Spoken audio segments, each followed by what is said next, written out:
The Champions League playoffs are about to start, so it's only right that I give you my predictions on this new round. Real quick, for those of you who don't know, the top 8 teams of the league standings are guaranteed a spot in the round of 16, while teams who finish 9 to 24 have to go through the new Champions League playoffs, basically a round of 32. And after a draw was conducted by UEFA, these are the playoff matchups. And we got some exciting games like Juventus versus PSV Eindhoven, Feyenoord versus AC Milan, and of course Man City versus Real Madrid for like the billionth time, etc. So now with that explanation out of the way, let's get into my predictions. And trust me, you're gonna want to stay until the end because I might have some crazy upsets in this video. First, let's start off with the all-French battle between Stade Brestois, more commonly referred to as Brest. Who here likes Brest? I like the shape of them. Do you enjoy watching them? Would you pay to watch them? I have done.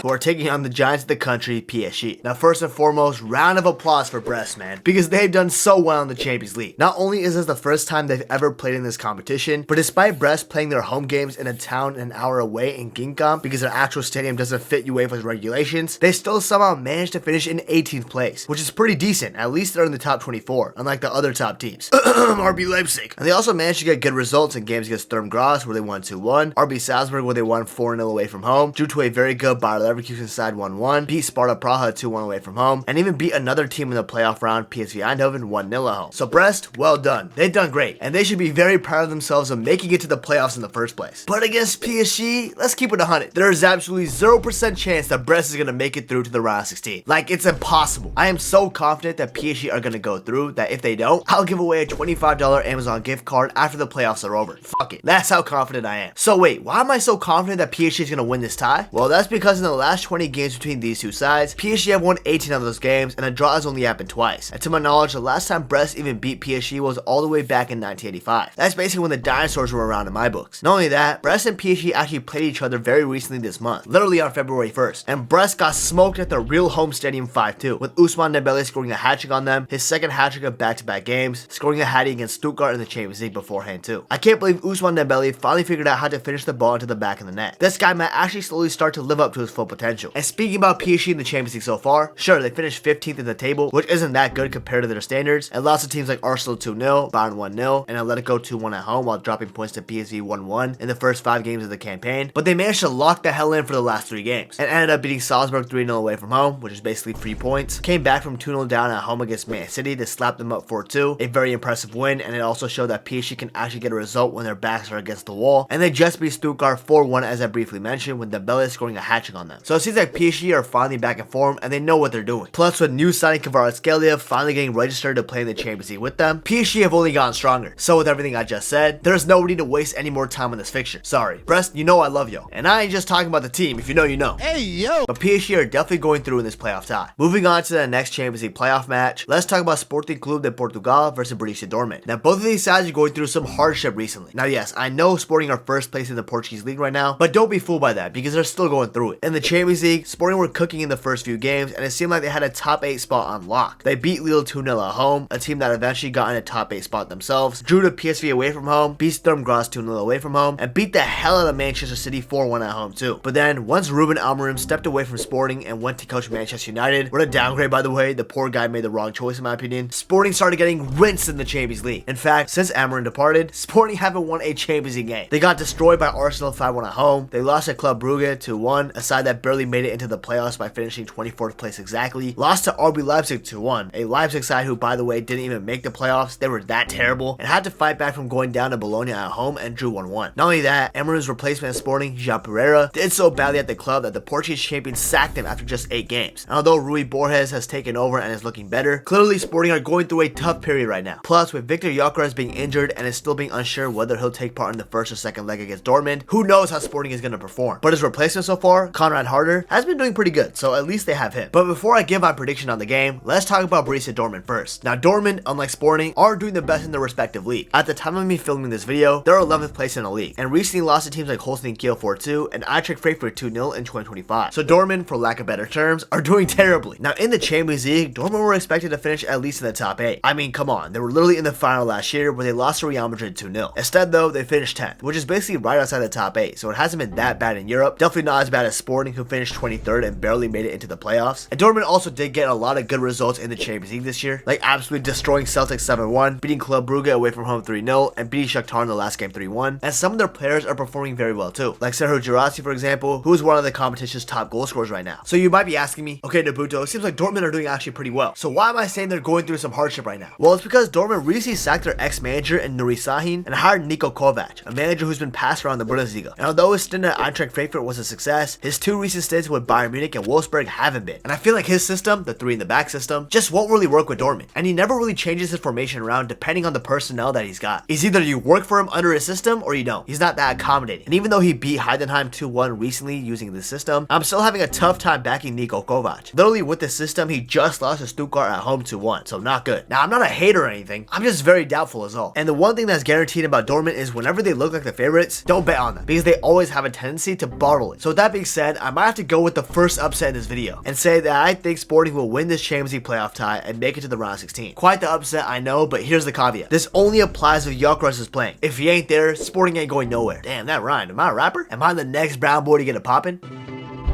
Anyways, let's go over to the next game, where we got Juventus versus PSV Eindhoven. Now, this match is definitely going to be a little tougher to call, but I am the prediction king on YouTube, so this shouldn't be too much of a challenge for me. Now, believe it or not, both of these sides have actually faced each other in the Champions League group stage phase, where Juventus would actually end up winning this clash 3-1 at home thanks to Kenny Yildi's masterclass. And also, shout out to my boy McKennie for also scoring too. That's my American midfielder. So yeah, Juventus definitely knows how to beat PSV since they've already done it. But this happened all the way back in match day 1. And as the Champions League progressed, PSV actually ended up being the better team, with them finishing 14th in the table, while Juventus finished towards the bottom of the playoff area in 20th place. So how the tables have turned. Now, speaking about PSV Eindhoven specifically, I mean, this season they're doing alright. Right now they are on top of the Eredivisie by 2 points, but recently they have slipped up, which actually helped Ajax catch up to them and could overtake them and get first place. After all, they do have a game in hand, but with PSV having the strongest team in the Netherlands, no doubt, I would say their chances of winning the league are still favorable. Additionally, PSV have an amazing free-flowing attacking team. They are so good up front, but defensively, these guys are a mess. They concede a lot of goals both in the Eredivisie and in the Champions League, so watch out for that. Lucky for them though, Juventus don't know how to score too many goals. Look at just how many low-scoring games these guys have. They draw everything just because they don't have a consistent goal scorer on their team. Dusan Vlahovic clearly ain't cutting it. But luckily for Juventus, the winter transfer window opened, and one man's trash is another man's treasure, because Kolo Muani was available on loan for PSG, and since he joined Juventus, he's had 5 goals in his first 3 games as a Juventus player. So it seems like Juve finally got their striker, and he could be the key difference here. And also Kenny Yildiz, he's an X factor of a player. So who do I got winning this Champions League clash? Well, despite me bigging up Juventus recently, I think I'm gonna have to go for another upset and say PSV Eindhoven. Yes, I know PSV have been having a lot of injury issues lately, especially to the Americans. I mean, Ricardo Pepi is out for the season. Serginho Dest still hasn't come back from his ACL injury. Malk Tillman is still out with an ankle injury. I don't know for how long. And even Richie Ledesma is apparently out injured too. Why are all the Americans getting injured? What the hell? But even then, I just think PSV Eindhoven have too much attacking prowess. And with the second leg being at home, I can see them narrowly gliding by PSG and making the round of 16. Let's see though. And now let's talk about one of the biggest clashes in the Champions League knockout stages so far. Manchester City versus Real Madrid for the bajillionth fucking time. Yo, UEFA, we do not want to see this matchup again, bruh. We've seen it too much now. Last year we saw this happen where Real Madrid won on penalties and later won the Champions League. The year before we saw Man City destroying Real Madrid in the second leg and later winning the Champions League. And then the year before that, we saw that Rodrigo 2 goals in injury time comeback, and this helped Madrid win the Champions League, etc. Now this is the 4th year in a row where we're gonna see this matchup. And unlike the previous times where the winner of this tie goes on and wins the Champions League, I highly doubt that this will happen again, because these two sides are the worst they've ever been in recent history this season. Real Madrid more so due to the injury issues. They literally have no center backs right now because of injuries. That's kind of sad. And Man City because, well, they're kind of doo-doo this season, I'm not gonna lie. Only Pep Guardiola can be given an extra 200 to 300 million euros to spend in the middle of the season and still get slapped up 5-1. This ball fraud might actually be washed. And Pep, how dare you decide to become washed this season after Jurgen Klopp leaves? You motherfucker! Someone holding me back! Hold me back! Somebody hold me back! Pep, I'm coming for you!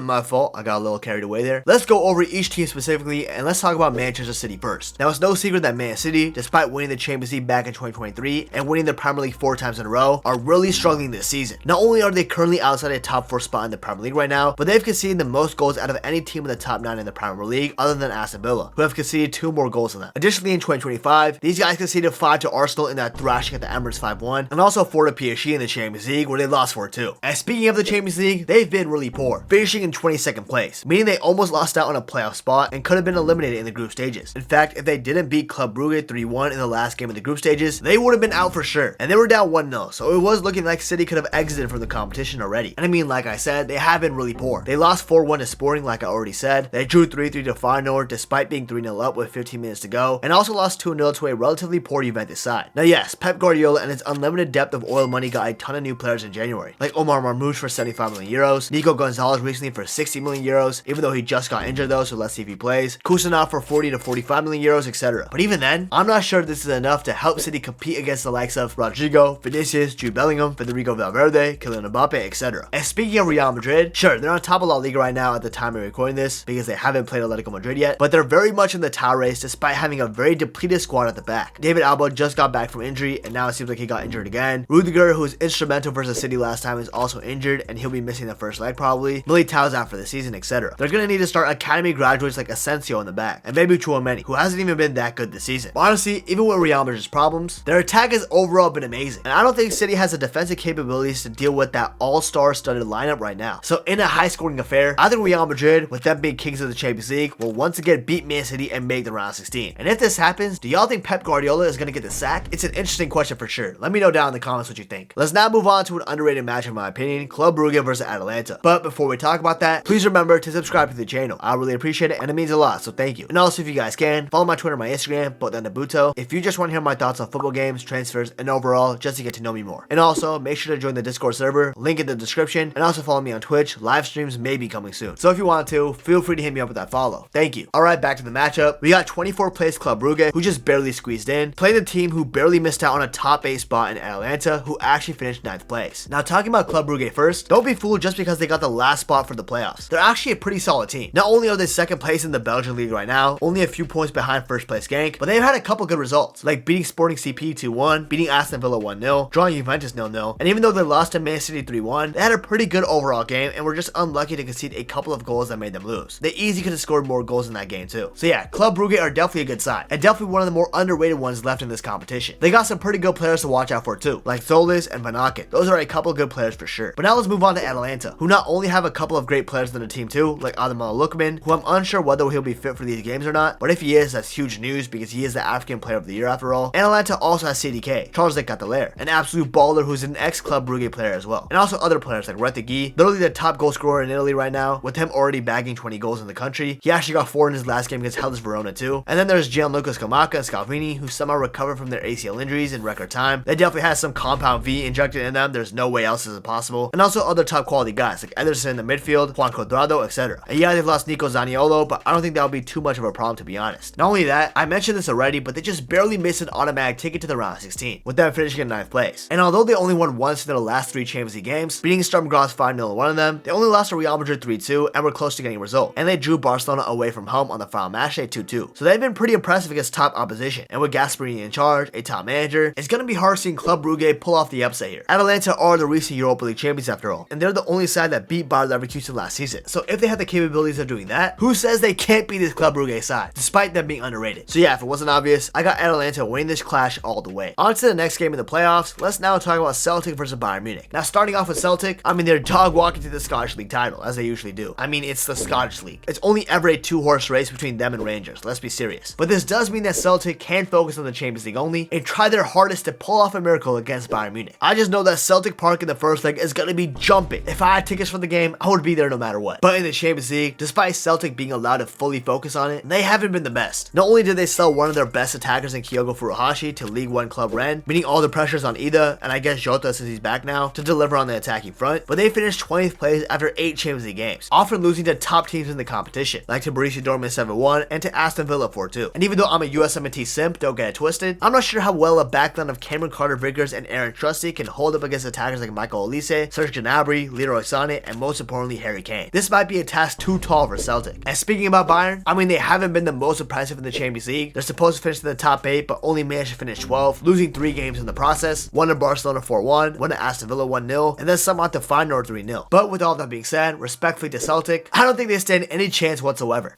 Excuse me, I farted. And whatever I said for the Brest versus PSG game, I'm gonna say it again here. If Celtic somehow beat Bayern in the 2 legs and make it to the round of 16, I'll give another $25 Amazon gift card. How about that? That's how confident I am in Bayern Munich making the round of 16 in this 24-25 Champions League. But now to the penultimate game we go, and we got AS Monaco taking on Benfica in these Champions League playoffs. This is definitely an interesting tie and one to keep an eye out on. Not only is this a coin flip, meaning it's kind of like 50-50, but the fact they actually played each other in the Champions League group stage phase as well, with Benfica actually winning 3-2 away from home in this entertaining, chaotic box office game, which had great goals and red cards in this match. And if this tie is anything like the previous game, we're in for a treat. Now talking about Monaco first, they finished 17th place in the Champions League table, which is just mid, there's not much to say about that. But to see them them going for beating Barcelona 2-1 in the first game, starting off on an amazing front foot, and then drawing to Dynamo Zagreb 2-2, losing to Benfica, losing to Arsenal 3-0, and losing to Inter 3-0 is kind of disheartening to see. But they still had a couple of good performances, like beating an Aston Villa side that finished in the top 8 1-0 for example. Those 3 points were crucial to Monaco making the playoffs. Plus, Monaco got some really talented players as they usually do. Minamino has become one of the faces of the side alongside Golovin, Singo, Zakaria, etc., while young talents like Akliuiche, Ben Sagir, etc. have been taking over and excelling in my opinion. Not only that, with Monaco suffering injuries up front to Folarin Balogun, my American star boy who's been out injured for a while, and then Bolo constantly getting injuries here or there and honestly just being very inconsistent, they signed ex-Stormgrass striker Mika Bjerregaard, who's actually been a hit for them so far, scoring 4 goals in 4 games in League 1, including a hat-trick against Auxerre. So Monaco are definitely going to be pushing for that round 16 spot, and as they should with their team being so talented. The problem is, this Benfica side is pretty damn good. Sure, they aren't leading the Portuguese league right now as maybe they should be, but in the Champions League, they've been pretty alright. But just like Monaco, they finished middle of the table with them being 16th place, but the personnel they've got on their team is deadly. And Benfica is a team that usually comes alive later on in this competition. And the same could happen this season too. Not only that, they beat a top 8 side Atletico Madrid in the Champions League already 4-0, beat Monaco already 3-2, should have beaten Barcelona, but due to otherworldly, magical, and weird shit happening in the game, they lost 5-4, and beat Juventus away from home 2-0 to secure a playoff spot. So when it comes to facing top teams, Benfica usually comes alive. And with them having great players like Orkun Kokcu, Angel Di Maria, Pavlidis, who's starting to bag in the goals, etc., and with Benfica playing at home in the second leg, I think this might give them this slight advantage. So with that, even though this match is going to be a little close to call, I think Benfica will just barely get it over the line, just like in the group stage game, and make it to the round of 16. And now let's talk about the match that I'm personally one of the most excited about in these Champions League playoffs, Feyenoord versus AC Milan. And let's just get the elephant in the room out of the way. The reason why this match has become so much more intriguing, and it's because of Santi Jimenez. For those of y'all who sleep under a rock, Santi Jimenez has been cooking for Feyenoord in these past 3 years, and has gotten 65 goals and 14 assists in 105 games, and has helped them win the Eredivisie title along the way. Not only that, this past season, he's gotten 16 goals and 3 assists in 19 games. He was getting a goal contribution in every match, and he was definitely helping Feyenoord a lot on that front. However, the same man who's been practically putting Feyenoord on his back, at least on the attacking side, has now dipped to AC Milan, and is linking up with other super talented Rafael Leao, João Felix who just joined, Tejani Reinders, Theo Hernandez, Kyle Walker who also just joined, Yunus Musa, my boy Christian Pulisic of course, that Mexico to American link up is going to be crazy, etc. So now with Santi dipping to the team that's about to face his former club, this tie has just become much more fascinating. Imagine if he scores his first Champions League goal for Milan against Feyenoord too. That would be nuts. But yeah, speaking about Feyenoord first, I mean they've not been that good. They finished 19th place in the table and literally got smoked 6-1 by Lille in the most recent game. And with them losing one of their best players, I'm not so sure what the chances of them doing good are here. Plus when you look at AC Milan, if they didn't somehow lose to Dynamo Zagreb in the last game, probably because of the Yunus Musa red card if I'm being completely honest, they would have finished in the top 8. But because of that loss, they finished all the way in 13th place. But if we remove that loss, AC Milan have actually been pretty decent. And they could low-key be an underdog in this Champions League season if I do say so myself. They're practically cooked in the Serie A. They might as well focus on the Champions League at this point. So yeah, if it wasn't obvious already, I'm super excited about this clash. And I'm definitely picking AC Milan as my winners for this game. But anyways, who do you guys think will win each Champions League playoff match? Let me know down in the comments. Now, if you enjoyed this video, please remember to subscribe. I would really appreciate it. And please be sure to follow my Twitter, Instagram, Twitch, and also join the Discord community. All the links are in my YouTube description. And last but not least, if you want to learn about the worst choke in German football history, you definitely want to check out this video right here. You won't regret it.